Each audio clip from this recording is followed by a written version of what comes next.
So we have to be true to ourselves now to be able to live with ourselves later. And the more that we build into our consciousness of that which is right and true and beautiful and useful, the better the future will be. So on Christmas today, and the Christmas day, the little man with the red coat and the white whiskers comes to a kind of happy reminder. Perhaps this little man with the red suit and the white whiskers is also an extended symbol of the sun that is going to bring us another year of joys. It's going to come from the North Pole, which is pretty good astronomy at that. Very much. For in the old systems, the wheel of the zodiac was placed with Capricorn at the midheaven and Cancer at the nadir. Therefore, the little man that comes from the far north can be a symbol of the earth deity of the ancient Egyptians, a little rotund creature that brought the toys to children, because the Egyptians also celebrated Christmas, and they did it as we did, with little stone dolls and little toys and gifts and little presents of clothing and jewelry and things. But this also came from the great north, the symbol of the unknown, the inclination of the plumed helmet of Osiris was the inclination of the Earth's axis, exactly as we know it today. So from the north comes the light, the north being in this case the birthplace of the annual sun. So in Capricorn the sun is reborn. It is reborn to shine down over the coming months until finally it reaches the fullness of its summer. Then it begins to retire because it has left behind all that is necessary for the next step in human life, and that is man taking care of himself. Now, how does he do this? A farmer can tell you. When the seasons are right, he plants his grain. When the grain is ripe, he puts the seed away for the next harvest. Then he takes and stores away the food for the winter. Every prudent person is storing something for the winter, because he does not wish to consider that he has been improvident. So the individual who stores up his own integrities, who has lived a little better during the year, who has done a little good to others, has put away something for the winter. So that as the light of the common sun is dimmed, the light in our own hearts grows brighter, and we can definitely see and experience the inner light. This the Egyptians also believed.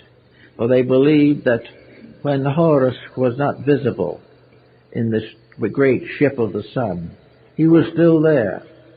And Apuleius, in his Metamorphosis, the great story of his initiation rite, as translated by Taylor and several others now, the candidate in the mysteries sees the sun shining underneath his feet. This is a peculiar statement connected with the initiation rites. But because he has been taken in darkness from the outside world to the darkness of the inner world, but he sees even in the darkness of the inner world that the light is shining beneath his feet. That is, the light is shining from the earth when it is not shining from the heavens. And therefore it is shining from man when it is not shining from nature. And man becomes the sun, and becomes the sovereign sun himself. And by his own light brings nourishment, life, hope, happiness, growth, security to his own kind. In winter, the individual has his chance to do things.